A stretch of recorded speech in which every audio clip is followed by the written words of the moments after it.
우리는 지난주에 예수님께서 제자들을 부르시는 장면을 함께 나누었습니다. 그래서 우리 모두가 제자라는 사실 다시 한번 되새겼고요.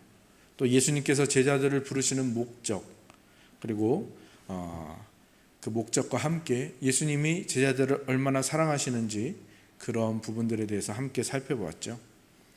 예수님이 우리를 사용하려고, 어떤 도구로 사용하시려고, 전도시키려고 그렇게 부르신 것이 아니라 우리를 너무너무 사랑하시기 때문에 제자로 부르셨죠. 제자들을 부르신 이유는 그들과 함께 하시기 위해서이고, 또 그 제자들이 따로따로 떨어져서 개인으로 존재하며 스스로 갉아먹는 자가 되지 않고 공동체로 존재하여서 서로에게서 하나님의 형상을 발견하도록 하기 위함이며, 그렇게 이 제자들에게 새로운 정체성과 새로운 공동체를 주시기 위해서, 그리고 사실은 예수님 자신을 주시기 위해서 그렇게 제자로 부르셨다라는 사실, 그리고 그것을 위해서 예수님이 얼마나 애써 기도하시며 간구하시며 그들을 부르셨는지, 그러니까 그 예수 그리스도의 제자로 부르심 받은 그들이 예수님의 기도의 응답이라는 것이죠. 그리고 오늘날 우리가 예수님의 제자이니 우리가 예수님의 기도의 응답이라는 사실, 그것을 여러분들 마음속에 간직하시기 바랍니다. 그리고 오늘부터 나누어 갈 이 6장 이제 후반부의 내용들은 예수님의 제자들이 어떤 방식으로 살아가는가, 예수님의 제자의 삶의 방식, 다른 말로 짧게 말하면 제자도라고 할 수 있겠죠. 이 제자도에 대해서 가르쳐 주시는 부분입니다.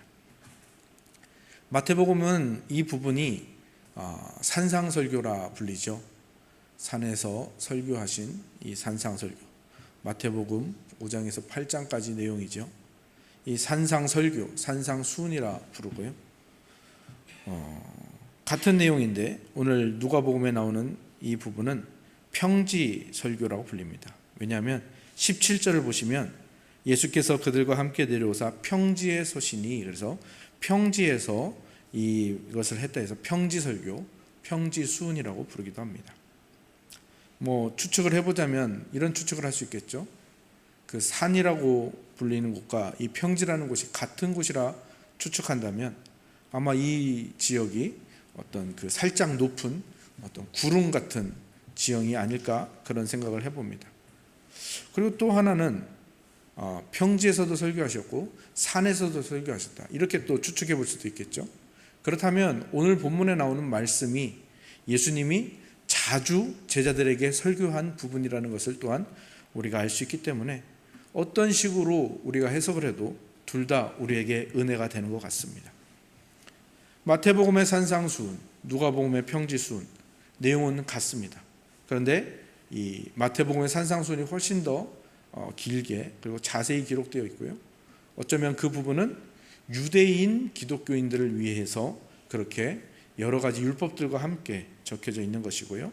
이 누가복음에 나오는 이 평지수훈은 그 이방인들에게 잘 전할 수 있는 부분만 추려서 그렇게 넣은 것으로 보입니다. 여러분들 산상수훈은 많이 들어보셨죠? 산상수훈, 팔복이 나오죠. 그리고 마태복음 산상수훈에는 빛과 소금의 이야기도 나오고 좁은 문의 이야기도 나오고 황금률, 대접받고자 하는 자로 남을 대접하라는 이 황금률도 나오고요. 율법을 새롭게 해석해 주시기도 하고 좁은 문의 이야기도 나오고 주기도문도 나오고, 그리고 구찻두라고 하죠. 구하라, 찾으라, 두드리라 라는 이런 말씀들, 아주 많은 말씀들이 나옵니다.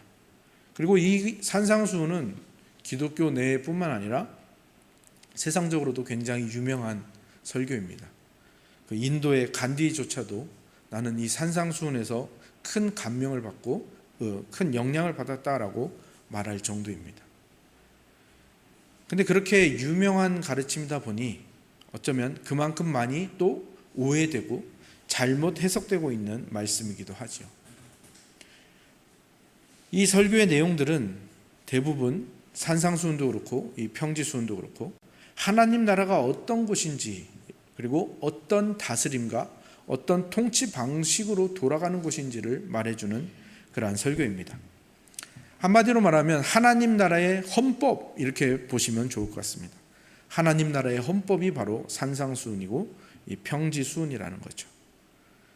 그러면 하나님 나라의 헌법이라는 것이 왜 여기에서 선포되는 것일까요?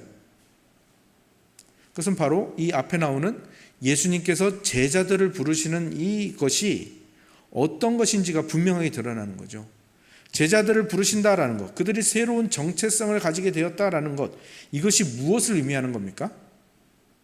쉽게 표현하자면 하나님 나라의 백성으로 다시 태어난 거죠. 우리가 흔히 쓰는 말로 거듭난 겁니다.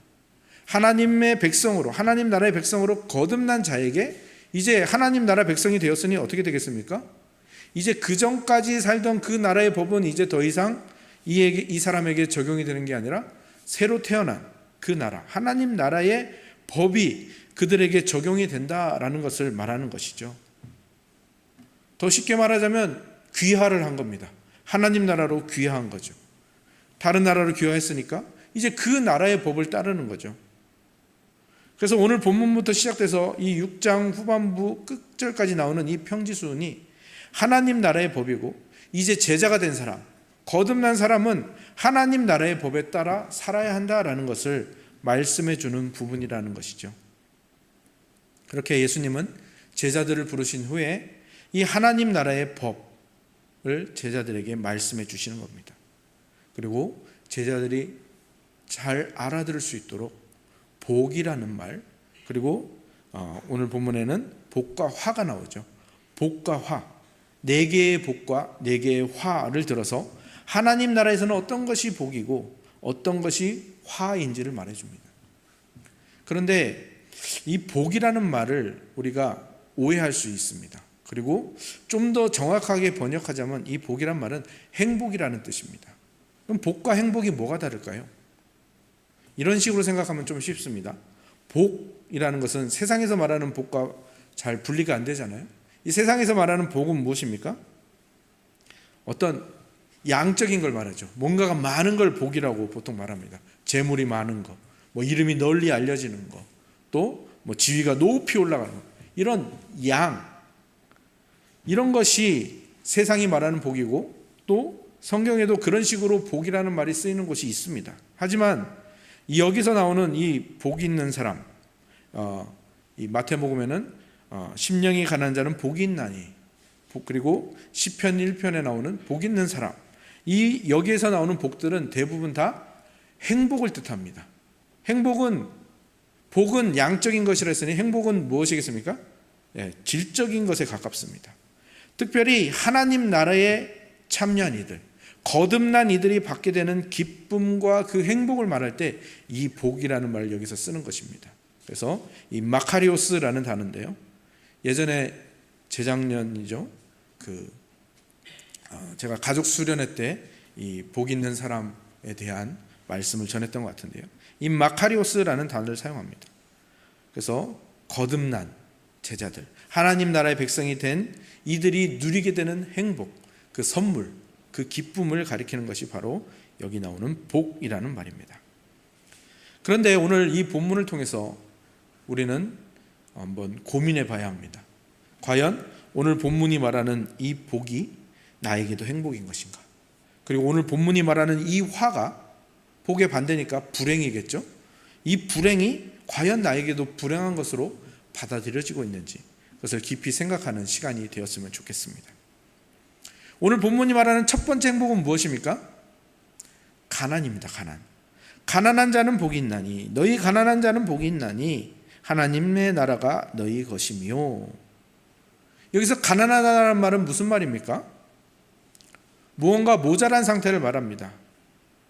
그런데 조금 모자란 상태를 말하는 것이 아닙니다. 뭔가 조금 모자라니까 그냥 그거 무시하고 그냥 지내기도 돼, 이런 정도의 부족함이 아닙니다.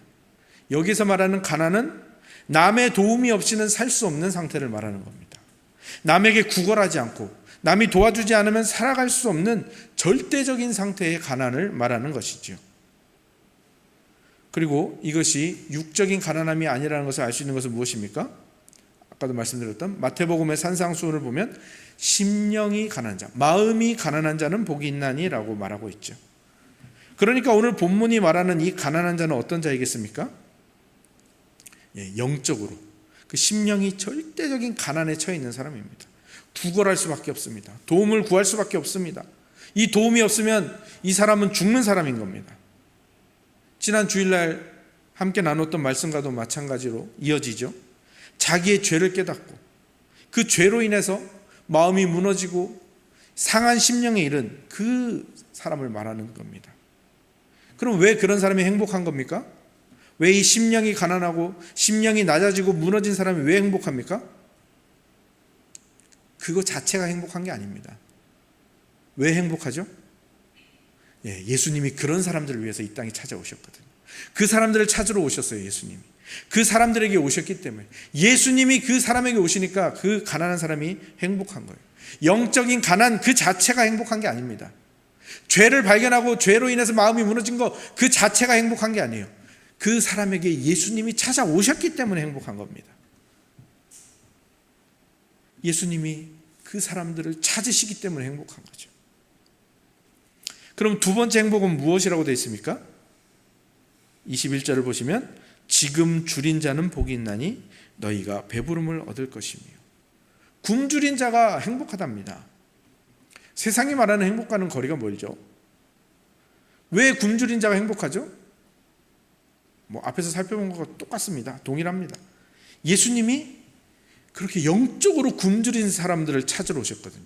영적으로 배부른 사람, 예수님은 그들을 찾지 않으십니다. 그들에게는 예수님이 필요 없거든요. 영적으로 굶주렸다라는 건 무슨 말입니까? 자기 안에 하나님이 원하시는 의의가 하나도 없는 거예요. 죄를 발견한 것도 발견한 건데 자기 안에 의의가 없다는 것을 발견한 것이 바로 이 배를 굶주린, 배를 줄인 이 상태인 겁니다. 의에 굶주린 거죠. 내 안에 의의가 하나도 없습니다. 의에 목마른 겁니다. 그 의의를 채워주실 분, 그 갈증, 그 배고픔을 해결해 주실 분을 찾는 그 마음, 그 심령을 말하는 거죠. 예수님이 그런 사람들을 찾아오셨습니다. 그리고 예수님은 어떻게 하시죠? 그분이 이루신 순종, 그분이 이루신 십자가, 그리고 예수님의 그 피로 이루신 의를 그 영적으로 굶주린 자에게 채워주시는 거죠. 그의 영적인 목마름을 피로 그 갈증을 해소해 주시는 겁니다. 그러니까 하나님의 나라가 어떤 나라인 것을 알 수 있습니까? 의로 배부르게 되는 나라입니다. 의에 굶주린 자들이 모여서 의로 배부르게 되는 것이 바로 이 하나님의 나라인 것이죠. 그리고 예수님은 그런 자들을 찾아서 이 땅에 오신 것이고, 그래서 두 번째 행복은 굶주린 자에게 있는 것입니다. 세 번째 행복은 무엇입니까? 그 뒤에 나오죠. 지금 우는 자는 복이 있나니 너희가 웃을 것이며.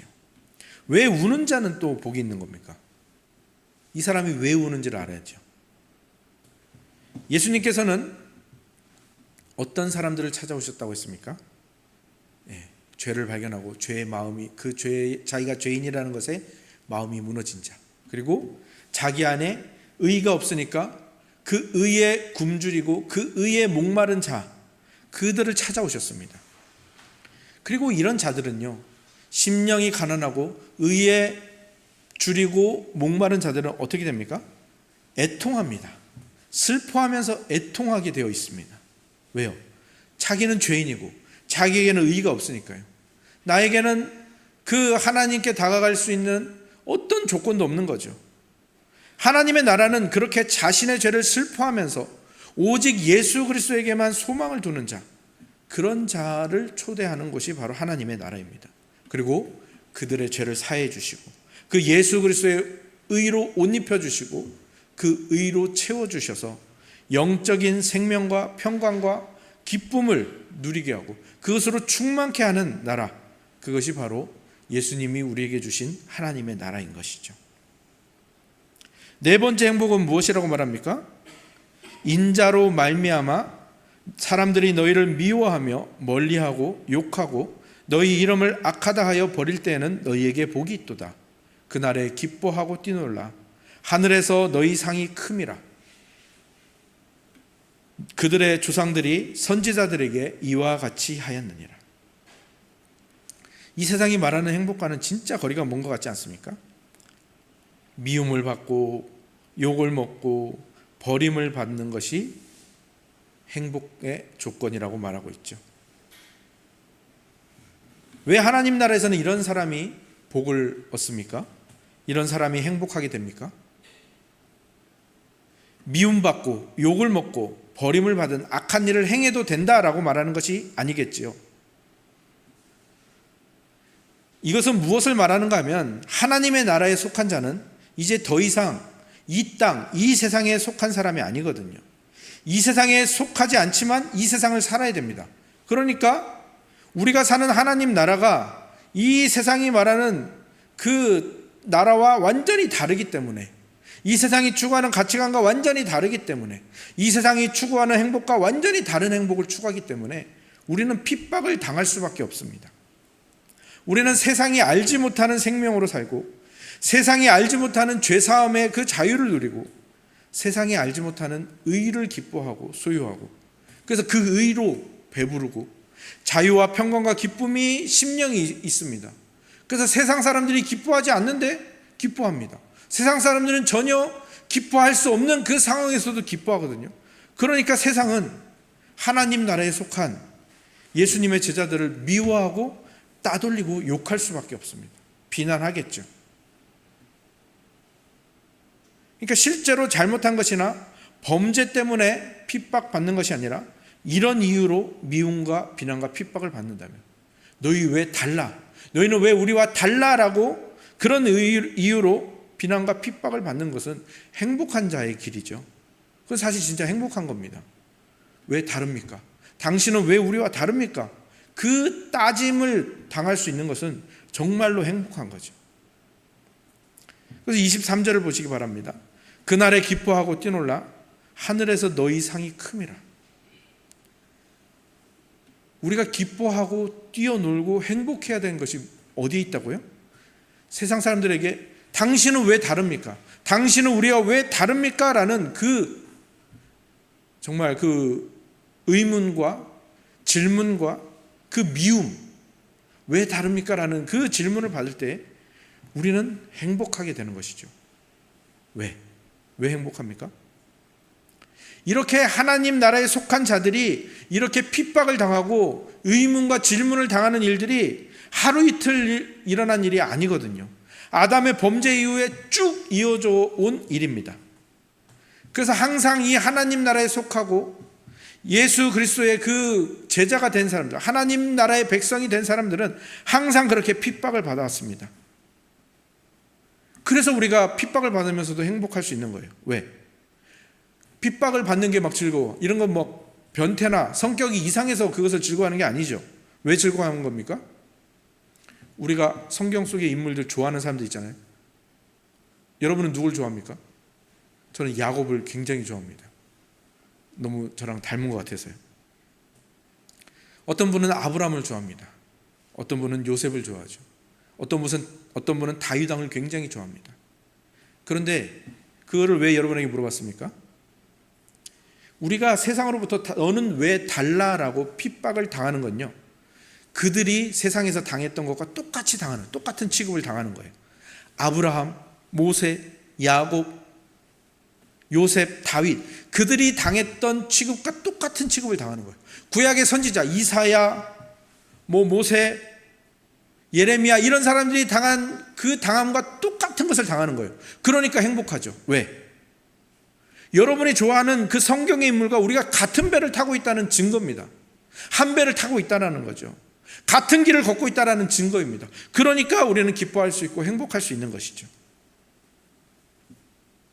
예수님의 제자는요, 다른 것에서 행복이 있지 않습니다. 하나님 나라, 그리고 예수 그리스도가 소망과 기쁨과 평안과 위로가 되고요. 어디에서 기쁨을 얻습니까? 예수 그리스도가 나를 찾으시는구나. 거기에 기쁨이 있고요. 어디에 기쁨이 있습니까? 확실하지 않았는데 내가 저 사람들의 핍박을 당하고 저 사람들이 나에게 이런 너는 왜 다르냐라고 질문하는 거 보니까 내가 아브라함과 모세와 한 배를 탔구나. 예수님과 한 배를 타고 있구나. 이것 때문에 기뻐하는 겁니다. 내가 하나님 나라에 속해 있구나. 우리가 거기에서 행복을 찾게 되는 거죠. 그런데 그 동일한 하나님의 나라가 어떤 사람들에게는 정반대의 의미를 가지게 되죠. 예수님과 함께 이 땅에 임한 하나님의 나라가 오히려 화가 되고 불행이 되는 사람들이 있다고 말하고 있는 것입니다. 그리고 그 사람들은 누구입니까?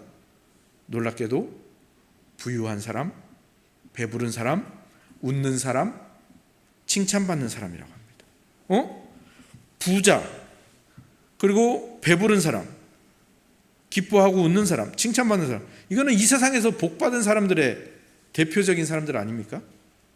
근데 그 사람들이 하나님 나라에서는요, 어떻다고요? 화를 당하는 불행한 사람이라고 말하고 있습니다.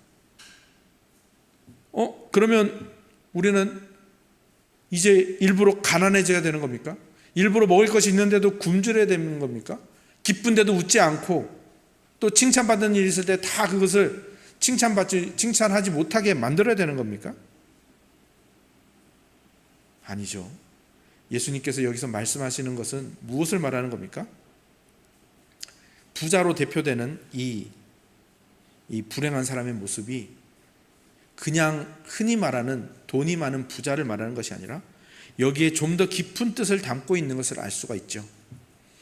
이 땅과 이 세상의 것으로는 부자이고 부요하고 풍족합니다. 그래서 더 이상 채우려 하지 않는 사람, 더 이상 하나님의 나라의 채움이 필요 없는 사람, 예수 그리스도의 도우심이 필요 없는 사람, 이 사람을 말하는 거죠.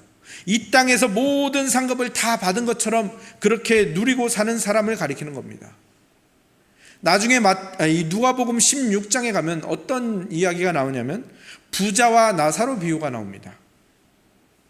거기에 극명하게 둘로 갈리는 대비되는 인물들 나오죠. 한 사람은 누구입니까? 거지 나사로. 한 사람은 부자. 재밌죠? 지난주에 나누었던 제자와 무리들도 보면 제자는 이름이 나오죠. 근데 무리들은 이름이 나오지 않죠. 여기도 동일하게 이름이 불려진 한 사람과 이름이 나오지 않는 한 사람이 나오는 겁니다. 이 땅에서 가난한 거지였던 나사로. 이 나사로는요, 모세와 선지자들이 증거한 그 하나님 나라의 배에 한 배를 탄 사람이었습니다. 이것을 알 수 있는 이유가 무엇입니까? 누가복음 16장은 그가 선지자의 글을 따랐다 이런 말이 나오지 않습니다. 근데 알 수 있는 게 뭡니까? 나중에 부자가 아브라함에게 말합니다. 아브라함이요, 처음에는 이렇게 물을 찍어서 자기 혀에 대게 해달라고 하고, 그것도 안 된다고 하니까 뭐라고 합니까? 우리 친척들과 우리 가족들에게 찾아가서 여기 오지 않도록 그 하나님의 말씀을 좀 전해 주십시오 라고 할 때 누구를 지목합니까? 나사로 보고 그것 좀 해달라고 합니다. 왜 지목했겠습니까? 나사로가 그렇게 살았거든요. 하나님의 말씀에 순종하며 살았던 것을 부자가 알고 있었던 거죠. 하나님 나라를 소망하며 살았던 것을 알고 있었던 거죠. 그렇기 때문에 이 땅에서 가난한 거지였던 이 나사로가 모세와 선지자와 같은 배를 타고 하나님 나라를 소망하며 살았던 것을 알 수 있는 것이죠. 그래서 그는 하나님 나라에서 행복한 모습, 위로를 받는 모습을 보여주고 있는 것이고요. 반면에 이 땅의 것으로 부유하고 배부르고 풍족했지만 그 땅의 것들만 추구했던 부자, 모세와 선지자들이 증거한 하나님 나라와 상관없이 살았던 이 부자는 어떻게 되었습니까? 하나님 나라 밖으로 쫓겨나고 지옥의 고통 속에 있게 된 것이죠. 영원히 불행한 삶을 살아가게 된 것입니다. 그러니까 무엇이 불행한 것인지, 하나님 나라와 관계가 없고 예수님의 도우심이 필요 없는 사람, 이것이 불행한 모습이라는 것을 부자라는 이 이미지를 통해서 전하고 있는 것이죠. 웃는 자도 마찬가지입니다. 웃는 자, 칭찬받는 자, 이것도 마찬가지입니다. 우리가 웃는다는 것은 하나님이 주신 복이죠. 자연스러운 거죠. 하나님이 우리에게 주신 기쁨은요, 하나님이 우리에게 주신 선물입니다. 그래서 웃는다고 해서 무조건 불행해지고, 웃는다고 해서 무조건 화가 임하고, 칭찬받는다고 해서 무조건 불행한 것이 아닙니다. 이것도 거기에 깊은 의미를 담으시는 겁니다. 누가복음 18장에 가면요, 또 어떤 이야기가 나오냐면 바리새인의 기도, 그 다음에 세리의 기도가 나오거든요. 세리는 어떻게 기도했죠? 멀리 서서 하늘을 쳐다보지도 못하고 눈을 들어서 바라보지도 못하면서 그저 가슴을 치면서 저는 죄인입니다, 저를 불쌍히 여겨주십시오, 가슴을 치며 애통하며 기도하는 세리의 모습이 나옵니다. 자기가 죄인이라는 것을 고백하고 은혜를 구하는, 우리가 계속해서 앞서서 살펴봤던 영적인 가난함, 상한 심령으로 애통하고 있는 사람이죠.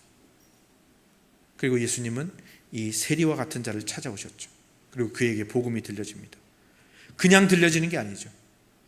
그에게 유일한 살 길로서의 그 예수 그리스도의 복음이 그에게 들려지고 그는 그 상한 심령으로 그 복음만 붙드는 겁니다. 왜? 여기에만 살 길이 있으니까요. 그래서 예수님이 이것을 극명하게 대비시켜 주는 겁니다. 바리새인은 어땠습니까? 바리새인은 어떻게 기도했죠?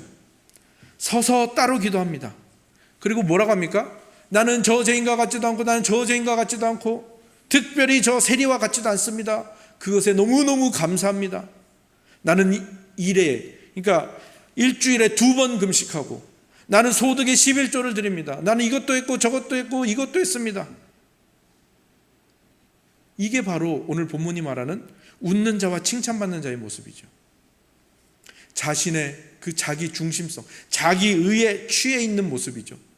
그러니까 얼굴이 웃을 수밖에 없죠. 왜? 나는 저 죄인과 같지 않거든요. 나는 저 세리와 같지 않거든요.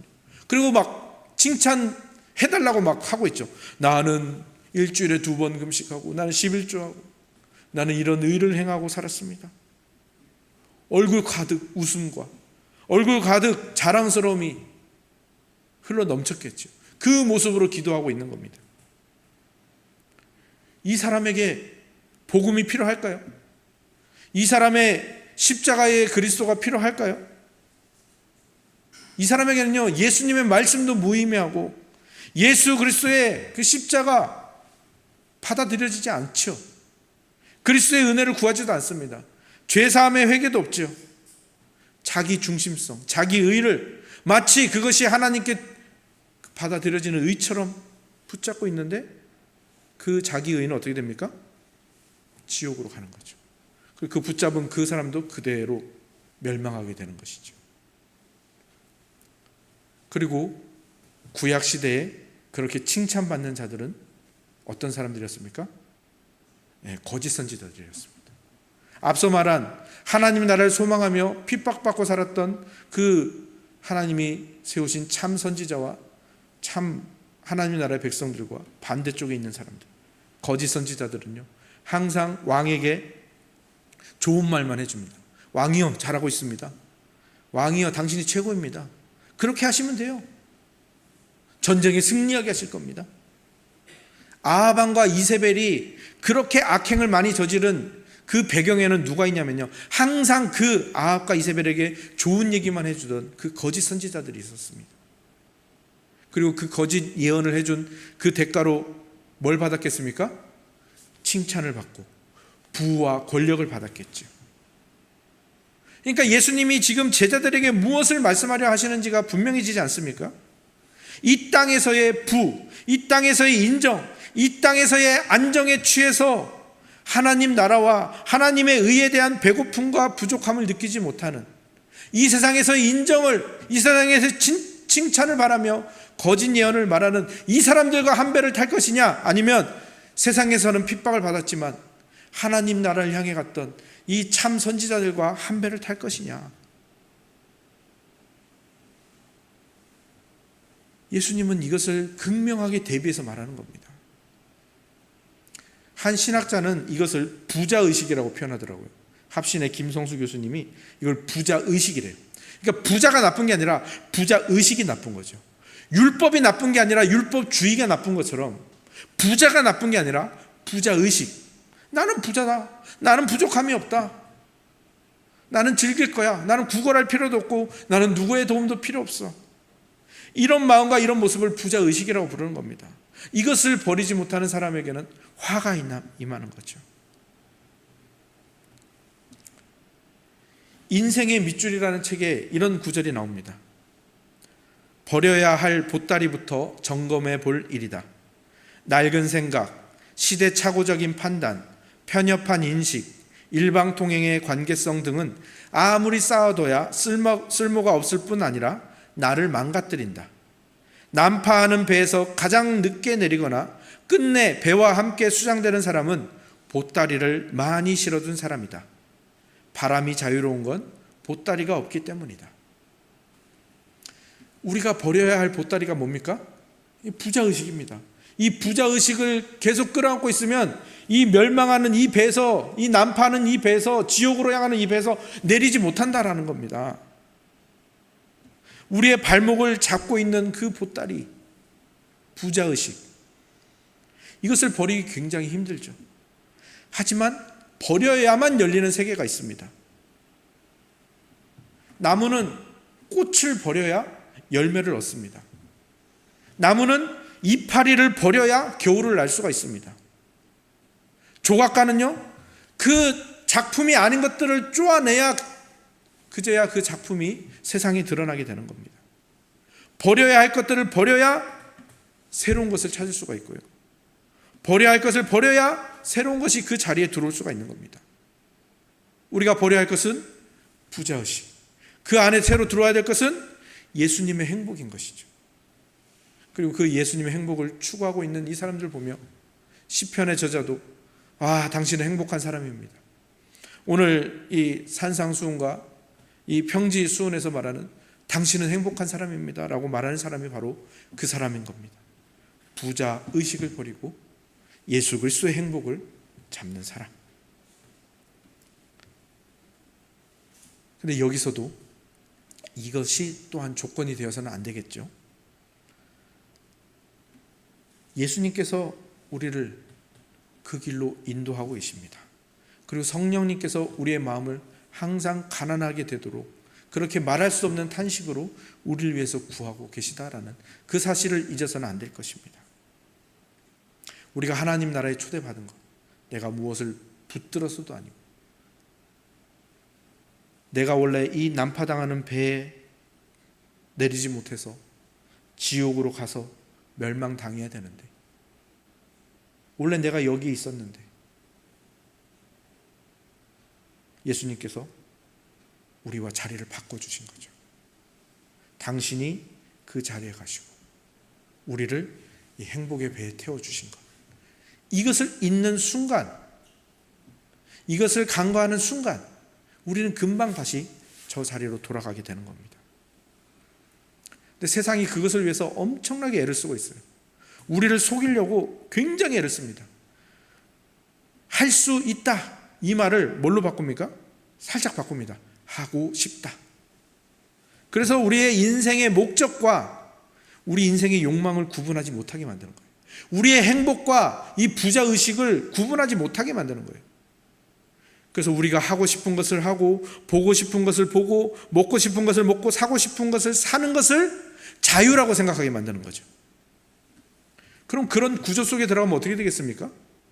그 자유를 위해서 더 많은 것들이 필요하게 되겠죠. 그러니까 거기에 얽매이게 되는 겁니다. 더 많은 것들을 채우는데 애를 쓰게 되는 거죠. 이 더 많은 자유를 누리기 위해서 더 많은 돈이 필요하고, 그 많은 돈을 벌기 위해서 우리의 시간과 영혼과 전 존재를 바치게 만들어 가는 겁니다, 이 세상이. 근데 이 시스템의 무서움이 어디에 있습니까? 어느 누구도 그걸 시킨 적이 없는데 너무나도 자연스럽게 따라간다라는 것이죠. 예수님이 나를 이 난파된 배에서 구원해 주셨다라는 이 복음을 잊는 순간 우리는 거기에 그냥 자연스럽게 따라가 버리게 되는 겁니다. 그리고 거기에 뛰어든 것을 마치 기쁨인 것처럼, 그것이 마치 자유인 것처럼 생각하게 된다라는 것. 그래서 우리는 예수님께서 우리에게 말씀하신 것에 다시 한번 집중합니다. 예수님이 선포하신 이 복과 화, 행복과 불행, 이것을 예수님이 선포하셔서 제자들에게 원하시는 것이 무엇입니까? 너희들은 가만히 있으면 정말 자연스럽게 그 난파하는 배에 탑승하는 사람들이다 라는 것을, 그리고 너희들이 사실 본능적으로 피하고 싶어하는 가난해지는 것, 낮아지는 것, 그 마음이 무너진 것 피하고 싶지만 사실은 거기에 행복이 깃든다라는 것, 예수님이 거기에 우리를 초대하셨다라는 것, 우리는 늘 기억해야 됩니다. 하나님의 나라는요, 이렇게 우리가 예상하지 못한 방식으로 찾아옵니다. 그리고요, 이 세상의 유혹은요, 항상 우리가 편하고 우리가 자연스러운 모습으로 찾아온다라는 것, 그것을 꼭 기억하셔야 합니다. 우리에게 필요한 복은요, 예수 그리스도께만 있습니다. 그리고 그분께 나아가기 위해서 필요한 것은 내 자신이 죄인이라는 것을 깨닫고 상하고 애통하는 그 심령을 우리가 유지하는 것, 그리고 거기에 예수님께서 채우실 것, 거기서 예수님이 찾아오시고 내 상한 심령에 예수님이 찾아오시고 거기에 예수님께서 이 세상에서는 불행처럼 보이지만 영원한 행복인 것들을 채우신다라는 것을 믿으며 나아가는 거죠. 우리는 그 예수님의 인정만을 구하는 것이죠. 다른 사람의 인정에서 자유로워지고 예수님의 인정에만 집중하는 그 복음의 결과를 누리는 것은 바로 이 상한 심령에 그 답이 있습니다. 이 상한 심령을 예수님이 찾아오시고 이 상한 심령, 이 세상에서는 패자처럼 보이는 이 마음을, 이 심령을 예수님께서 행복한 승자로 만드신다라는 그 예수님이 인정하는 행복한 사람, 그 길만을 바라보고 가는 것, 그것이 바로 예수님의 제자의 길이고요, 그 예수님의 인정을 확신하고 소망하면서 오늘 어렵고 오늘 어색하고 자연스럽지 않은 그 길을 걸어가는 것, 그것이 오늘 예수님께서 우리에게 하시는 말씀입니다. 여러분은 예수님의 제자입니까? 여러분 제자이십니까? 대답하기 어려우십니까? 여러분은 제자입니다. 제가 보증할게요. 제자라면 제자의 길로 가십시오. 그 길이 힘들 겁니다. 힘들 때마다 전응의 강단에서 선포되는 복음을 들으십시오. 그리고 그 복음으로 기도하시기 바랍니다. 그리고 그 복음의 힘을 믿으십시오. 그 복음은요, 여러분의 모든 것을 바꾸고요, 오늘 우리의 어려움을 반드시 행복과 승리로 바꾸는 그 힘을 가지고 있습니다. 그리고 그 복음의 힘을 믿고 나아가는 우리를 예수님께서 반드시 그 행복한 나라에 이르게 하실 것입니다. 아멘.